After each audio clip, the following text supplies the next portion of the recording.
Hey guys, it's a rainy day today, so we're going to do a few things, but I wanted to take you along for canning raw chicken. So this is a pressure canner, which you need when you can raw chicken. If you don't have one, get one. That was my quote from Toy Story. I hang out with 3-year-olds. So I have already prepped my chicken. I have it all cut up in like little medallions. Hold on one second. And what I'm gonna do, I'm just gonna use a glove so I don't have to keep washing my hands, and I don't wanna contaminate anything. So I have them cut into sizes like this, and I've already taken the fat and everything off of them.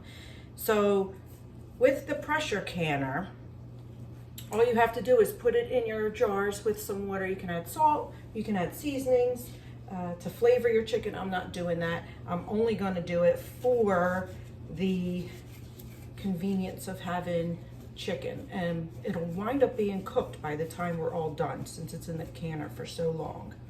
So there's a few reasons why people can. So you can because you don't need electricity. You can store these for a long time storage without, if you don't have freezer room. I want to make room in my freezer because I'm going to get more. This is boneless, skinless chicken thighs. So I'm going to get more, and I needed to make room in my freezer. But my main reason for doing it is because I wanted cooked chicken that's already kind of done. When I want to do fajitas or chicken pot pie or chicken salad, I can open up a jar and it's already done, and then I just can mix it up. So you're going to fill water into your canner about this high. I don't know if you guys can see it. So maybe about 2 inches of water. Now I already put the water in there, and I did turn it on, and it just kind of heats up the water so that when I put it in there, it's kind of a little bit done already. You're going to put some vinegar in here, and that's going to eliminate that brown ring that you get on your jars if you do already can. And that ring is caused just from if you have hard water or minerals in your water. That'll take care of that. Now, before we fill our jars, in the meantime, I do have a pot of water here that I'm heating up, because you're going to need hot water to put into the jars. You can use chicken broth as well, but it is going to cook and make its own little like chicken broth, so I don't want to waste my chicken broth on that, so I don't need to. I am not going to add salt, but if you wanted to add salt, you would do a teaspoon of salt in each jar first. If you wanted to do your seasonings, you could do it on the bottom and then again on the top. But all I'm going to do is just kind of throw them in. I don't even know how many jars I'm going to get out of this. This is about, I think it's about 7, maybe 8 pounds of chicken that I have. Oh, I probably should use a smaller jar, huh?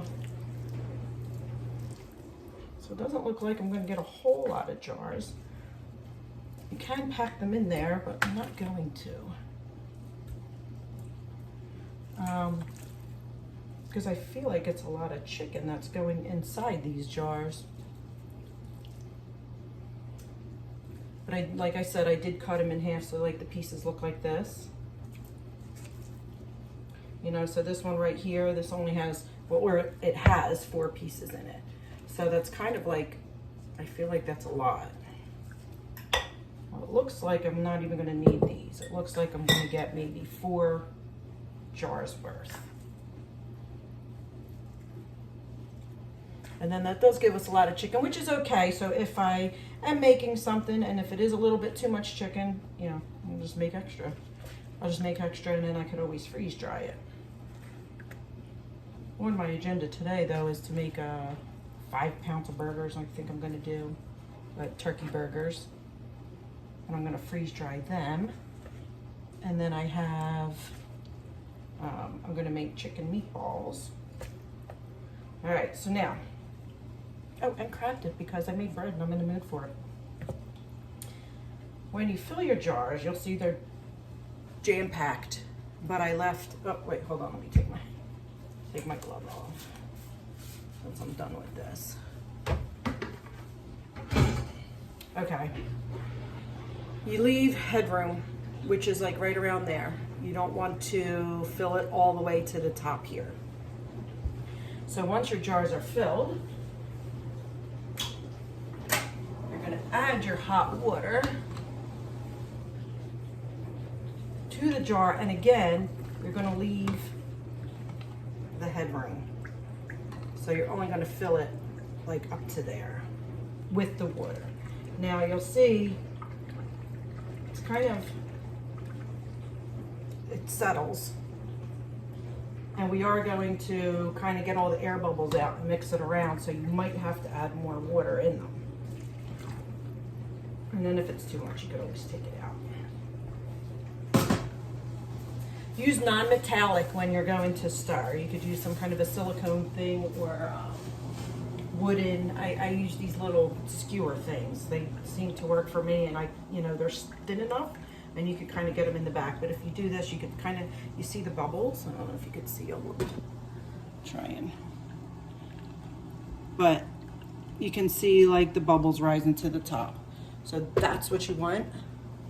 You want to get all the air bubbles out. And then in doing that, you'll notice the water went down a little bit. It went down to, it looks like it's down to here. So we'll just add a little bit more in there to cover it. Now these are going to be in the canner for a long time, like an hour and a half. So they will cook the whole time in there. And then when you take them out, they will still continue to cook. So they're cooking for like about 2 hours. That's why you put them in raw. They pretty much come out cooked. Obviously, I will check it before I, oh man. I will check it before I use it.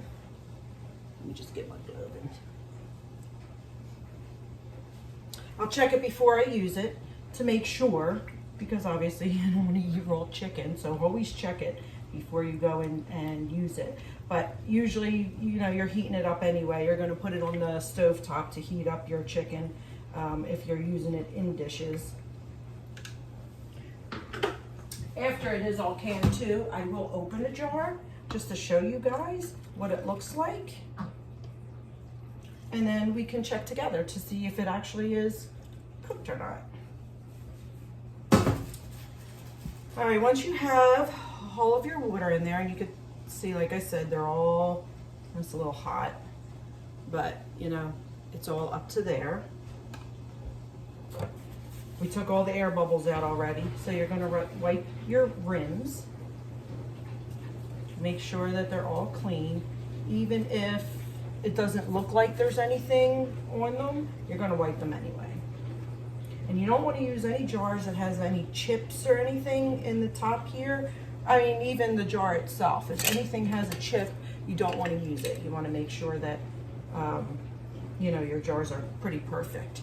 These, mine are already wiped and clean, but, you can do that as well, just as an extra precaution.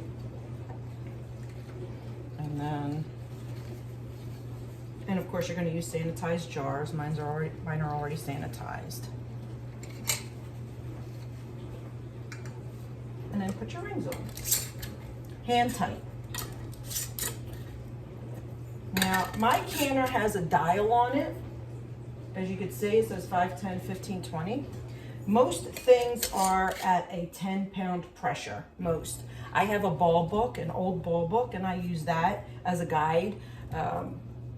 But you could get yourself a ball book. Look online. They have some information online on how long you're supposed to cook things for. So these are going to go in. Like I said, my stove is already on. It's on medium right now. It was just kind of get the water heated. So like the hot jars are going into a little bit of hot water. You're going to put your lid on tight. I did not have it on tight before just because I was, this way. They have arrows. You line up the arrows and just push it tight. That creates the pressure. So some of the, I'm leaving this off. This goes on here. What I do is I wait for this to have a little bit of steam, or when I can feel air coming out of it, and then I will put this on. Some of the new, I'll put you up a little. Oops. So some of the new ones have this as your weight, like your weight.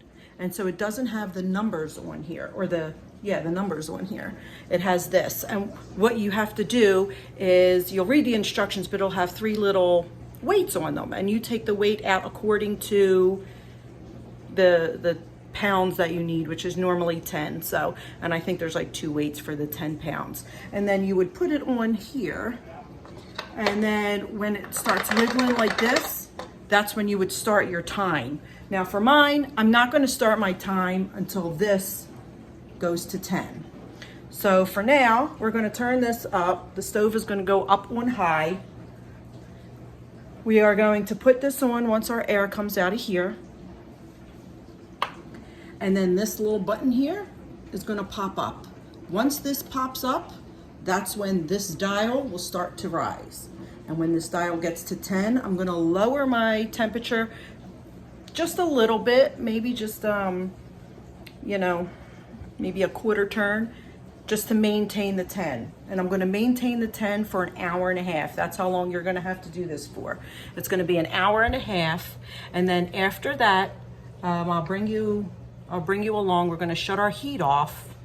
And we're going to wait for this dial to go all the way back down to 0 and this button to be down. And then once that happens, that's when we can open the pressure canner.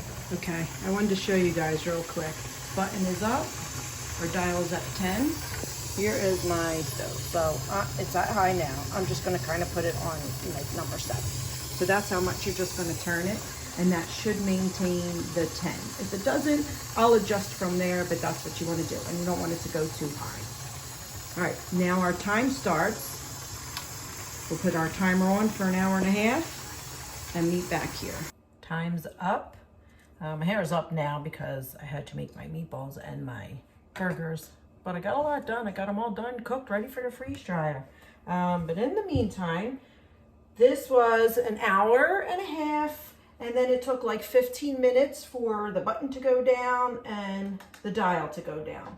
So I take this off first just to release any kind of pressure that, you know, might still be in there. When you take this off, be very careful because it is going to be hot. So you're going to have a lot of steam. You're going to have water drip out of the lid. So you can see the steam right there. You're just going to want to be careful.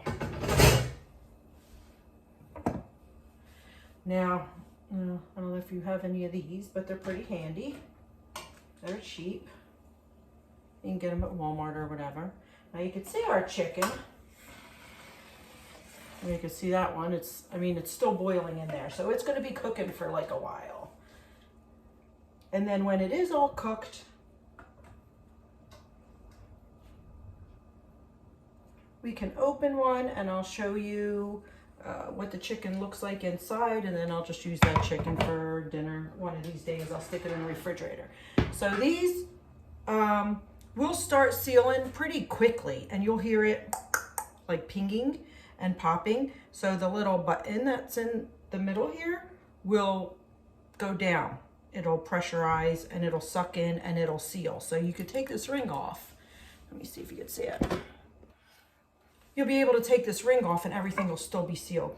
Did you hear that? This one already sealed.